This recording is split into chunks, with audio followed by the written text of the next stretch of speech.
35 साल की उस महिला का एक नौजवान पर दिल आ गया। वो महिला उस नौजवान की चाहत में इतनी मदहोश हो गई कि उसे ना तो अपने पति का ख्याल रहा और ना ही अपने 4 बच्चों का। वो महिला अपने आशिक के साथ रहने के लिए हर हद से गुजरने को तैयार हो गई और फिर वो हुआ जिसके बारे में कभी किसी ने ख्वाब में भी नहीं सोचा। वो महिला अपने आशिक के साथ रफूचक्कर हो गई। पत्नी के जाने के बाद पति को ऐसा सदमा लगा कि उसने अपनी संतानों के साथ जान दे दी। दरअसल हुआ कुछ यूं कि एक महिला अपने घर में कुछ काम कर रही होती है। उसके मोबाइल में कुछ मैसेजेस आते हैं, लेकिन वो काम में इतना बिजी होती है कि अपना मोबाइल देख नहीं पाती। महिला सोचती है कि पहले एक बार काम खत्म कर लेती हूँ, फिर आराम से मैसेज पढ़ूंगी, उसे चेक भी कर लूंगी। लेकिन वो महिला कई घंटों के बाद फ्री होती है। फ्री होकर वो अपना व्हाट्सएप चेक करती है तो उसके मोबाइल में उसके ही सगे भाई के कुछ वीडियो मैसेजेस पड़े होते हैं। वो महिला किसी भी खतरे से अनजान होकर मैसेज खोलती है, लेकिन उस बेचारी को ये पता नहीं होता कि ये मैसेज आज उसकी ज़िंदगी को ही बदल कर रख देंगे। वो महिला जैसे ही मैसेज चेक करती है तो उसके होश हो जाते हैं। दरअसल उस वीडियो मैसेज में उसके भाई का ही वीडियो होता है, जिसमें वो अपने परिवार से माफ़ी मांगता है और अपनी मोहब्बत और पत्नी की बेवफाई का जिक्र करता है। वो शख्स कहता है कि मैं अपनी पत्नी से, अपनी वाइफ से बहुत प्यार करता हूँ, लेकिन उसने मुझे छोड़ दिया। इसी के साथ वो अपने पिता से माफ़ी भी मांगता है और इसके बाद अगली वीडियो में पता चलता है कि उस शख्स ने नदी में छलांग लगा दी। जिस वक्त उस शख्स ने नदी में छलांग लगाई, उस वक्त उसके 4 बच्चे भी उसके साथ ही होते हैं। वीडियो देखते ही महिला के होश उड़ जाते हैं। वो दहाड़े मार मार कर रोने लगती है। वो रोती पीटती हुई अपने परिवार के बाकी सदस्यों से पूरी बात बताती है। बेटी के मुंह से निकली बात सुनकर परिवार के भी होश उड़ गए। सभी लोग फूट फूट कर रोने लगते हैं। उन्हें यह समझ ही नहीं आ रहा होता कि आखिर अब किया क्या जाए।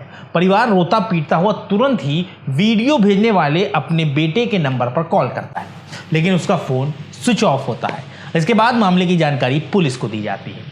पुलिस मामले की तफ्तीश शुरू करती है और उसके बाद जो खुलासा हुआ उसने खुद पुलिस वालों के बेहोश उड़ा दिए, क्योंकि ये पूरी कहानी मोहब्बत, बेवफाई और महिला की बेहयाई में उलझी हुई होती है।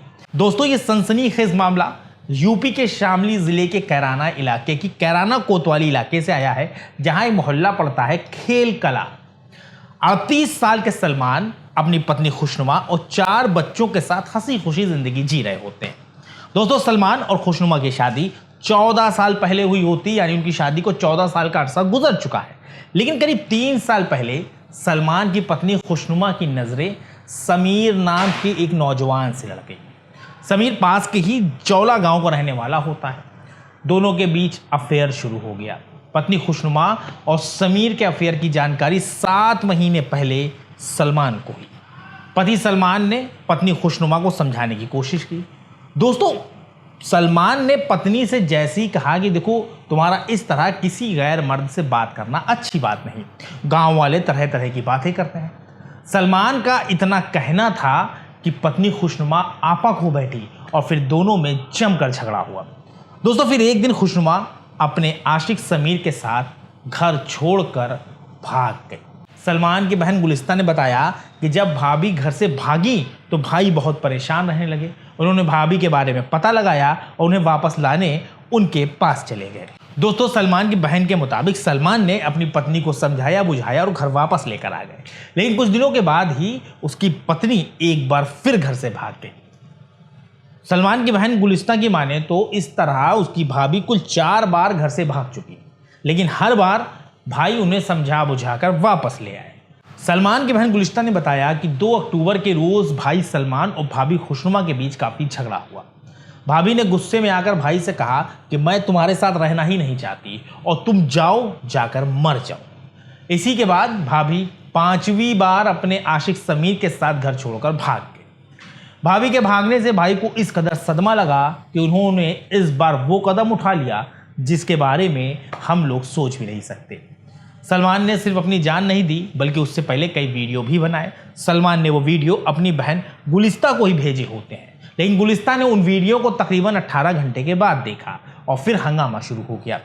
परिवार की शिकायत पर पुलिस सलमान की तलाश में जुट जाती है। सर्विलांस की मदद से पुलिस यमुना नदी के पुराने पुल के पास पहुंचती है, जहां जाकर लोकेशन खत्म हो गई। पुलिस ने पूछताछ शुरू की तो पता चला कि एक शख्स 4 बच्चों के साथ इस पुल पर आया होता है और फिर वो पहले बच्चों को नदी में फेंकता है और फिर खुद नदी में छलांग लगा देता है। पुलिस ने तुरंत ही गोताखोरों की मदद से सलमान और उसके बच्चों की तलाश शुरू की, जिसमें करीब 48 घंटे के बाद 11 साल की महक का शव यानी उसका बेजान जिस्म घटना स्थल से करीब 13 किलोमीटर दूर यमुना के बहाव में फंसा हुआ मिला और फिलहाल सभी की तलाश जारी है। गोताखोर अपनी कोशिशों में लगे हुए हैं। एक बार फिर नाजायज रिश्ते और एक महिला की बेवफाई से एक परिवार बिखर गया, उसके पूरे परिवार की जान चली गई और इस वक्त एक पूरा खानदान मातम में डूब गया। बहुत जल्द एक ऐसी सच्ची घटना के साथ हम आपके सामने हाजिर होंगे। तब तक के लिए हमारी टीम को इजाज़त दीजिए और अपना ख्याल रखिए।